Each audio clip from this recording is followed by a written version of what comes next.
so many resumes. Let's see. Okay, let's look at this one. Mike looks pretty good. Okay, let me actually look him up online.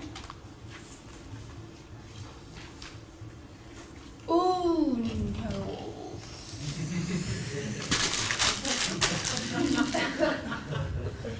Steph Curry in the house! I'm so glad no one saw that. This is a scene that happens every day. An employer checks you out online. You may think that your first impression will come when you meet your employer, so you practice your firm handshake. You work on your best and most winning smile. And you may even do something really crazy like put on a suit.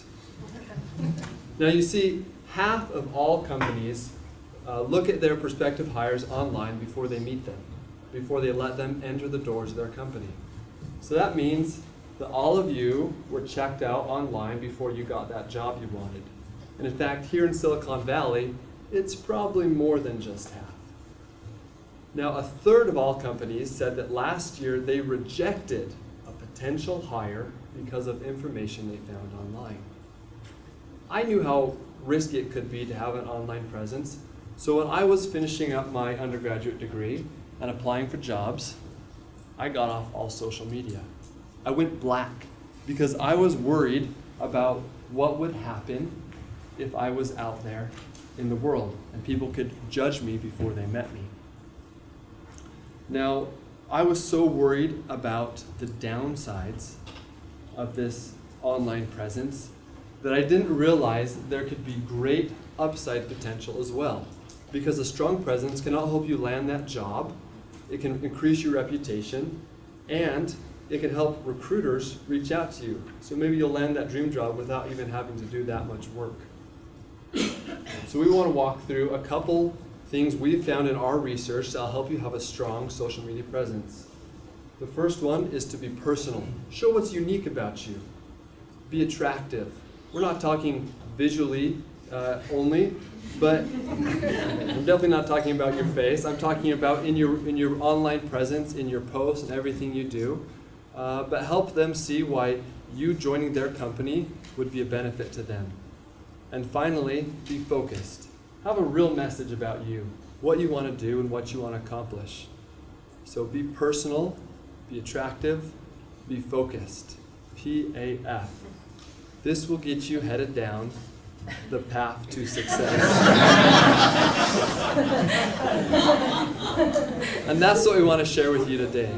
We want to help you see how going down the path to success, what it looks like on LinkedIn, on Twitter, and other platforms, and how this can help you succeed in the future.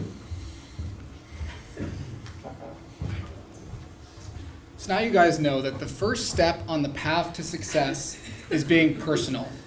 And on LinkedIn, you have the opportunity to share more about yourself. You don't want this to be just a digital version of your resume or a recitation of your baseball card stats.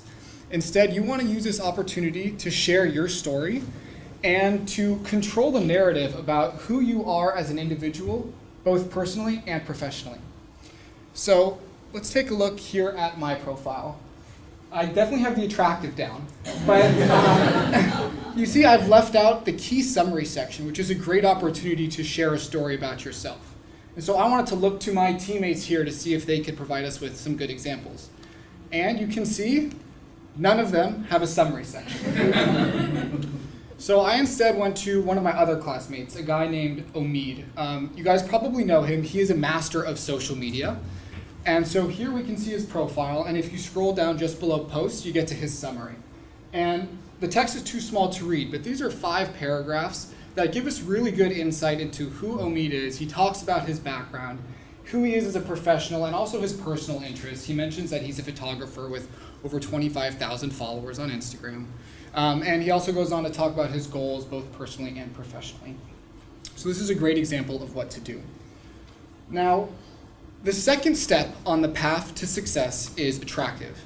And on LinkedIn, attractiveness of your profile is largely a function of how complete it is. LinkedIn data shows that complete profiles, that's profiles that have filled out all the different sections, are 40 times more likely to receive offers from recruiters. So I wanted to find an example of perhaps an underdeveloped profile and found inspiration in my lovely teammate Tina. No offense.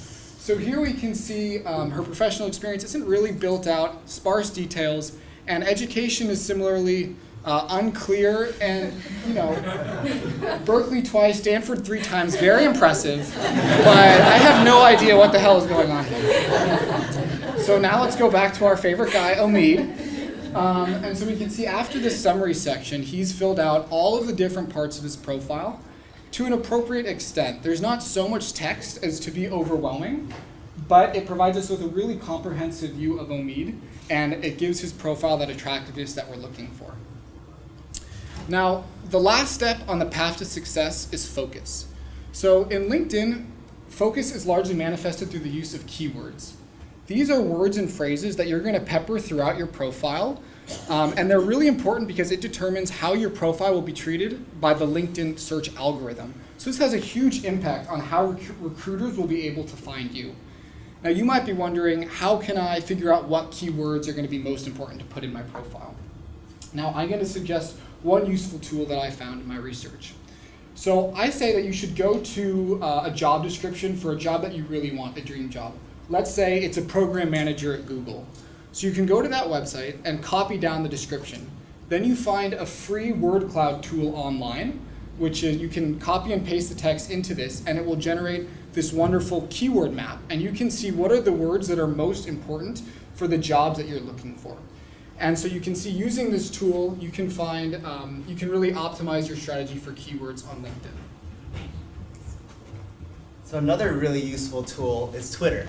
And Twitter is particularly great for your personal brand because not only does it let you establish your own credibility as an expert in your own field of expertise, but it also allows you to engage with your target audience and also have some sort of unique, authentic personality while still maintaining a level of professionalism.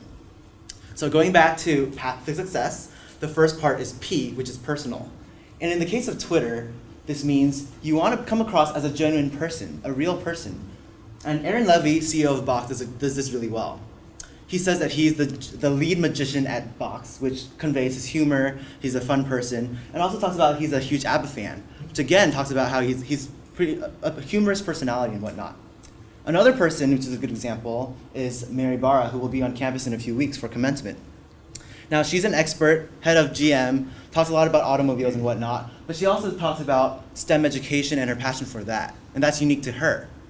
Now, this obviously flows into tweets as well. Mary has a lot of tweets about GM and the car industry, etc., but she also has personal touches, like alluding to STEM education again and whatnot. Now, the next step of the path to success is A, attractiveness. And for Twitter, this means you want to provide very visually appealing content, images that draw in your followers, etc., and also content that's relevant and useful to people that follow you. A good example of this is Marc Jacobs, who is very, very well known in the fashion world. And you can see from his profile, one glance shows you this is very engaging and very relevant to his users. At the same time though, this is especially important for your tweets. In fact, tweets that include pictures are 2 times more engaging and more interactive than tweets that just have text.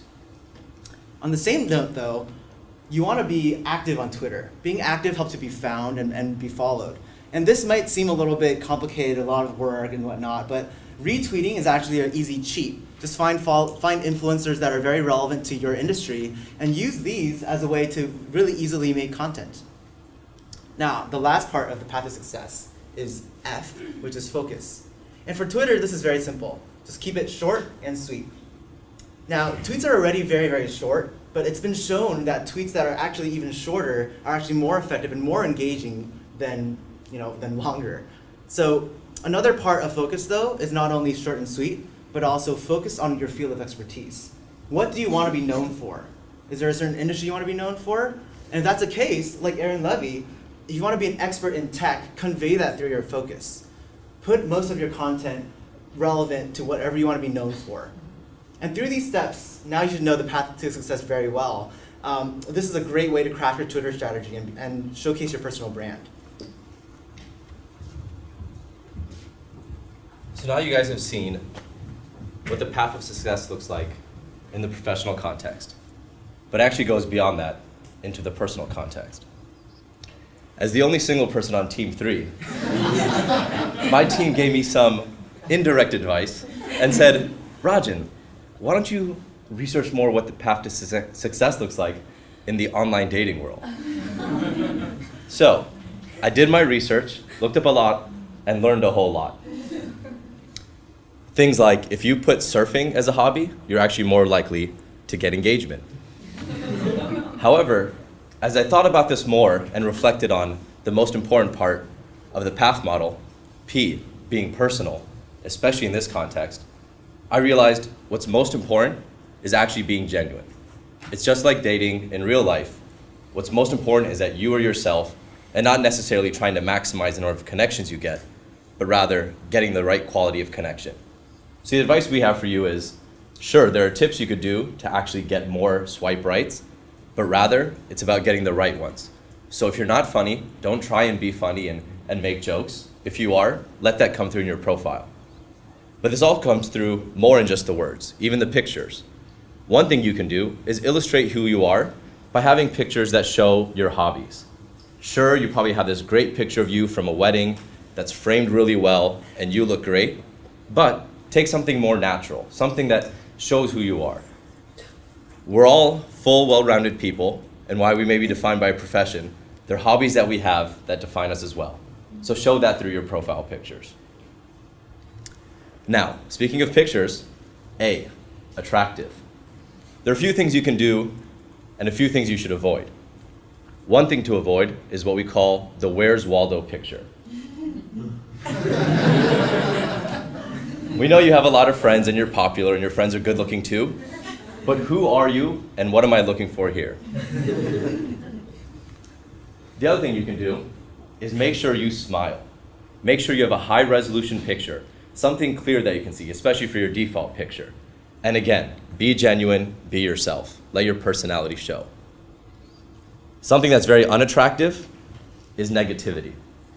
So avoid making negative statements. Instead, try and reframe things in a positive light. You're much more likely to get engagement. And this one, something personally I care about. One of the biggest turnoffs, spelling mistakes and bad grammar. So make sure you proofread your profile and any messages you send to avoid that. And lastly is the importance of focus. One of the reasons focus really matters is because on your profile, you're not just trying to show other people who you are, you're also indicating to them what you're looking for. So be very clear in what that is and be explicit. Are you looking for a hookup? Are you looking for casual dating? Or are you looking to find the love of your life? Whatever it is, you should say that clearly and make that focused. You don't want to show up on a date and have mixed expectations there. Also, instead of saying things in terms of what you're looking for in a characteristic, try and frame it in a values perspective. That focus is actually much better. So again, we hope that this path to success can help you both in professional and personal realms. I'm actually really happy that I get the last word on this. So I thought what we should do is take a minute and actually, let's criticize everything that's wrong with Eric's LinkedIn profile. I'm actually going to take the high road on this one. So we've shown you the importance of having a social media profile. Why? Because it's the first impression that you bring to people. As Andy mentioned, before people get on the call with you, what do? They either Google you or they look you up on LinkedIn. So while some of us think that it is an option not to have a great social media profile, that's not the case. Because before you walk into the door, someone has looked you up and they have an idea. They've already pre-formed a bias about what they think about you. So why don't we have better social media profiles? Why didn't I have a better LinkedIn profile? I don't know, because it's overwhelming, it takes time, I'm not an expert, I don't know what to do, and all of these different reasons, right? But we've shown you guys a framework, the PATH framework, that will help you get on your first step to bettering your social media profile. So again, PATH is personal, attractive, and focused. In fact, I myself was so inspired by my teammates' feedback and by this framework that I ended up updating my LinkedIn profile. So I added a summary, I added content, and then I added a bunch of my interests. And it actually did, thank you, you're clapping for me. It actually did not take me more than a couple of hours.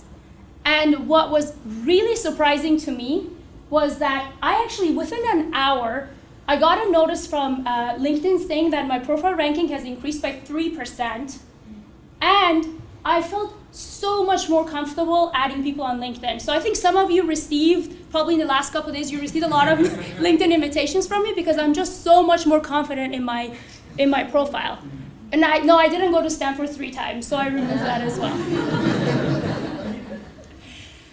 So to help you guys on your first step to better your social profile, we put together a handout with the PATH framework.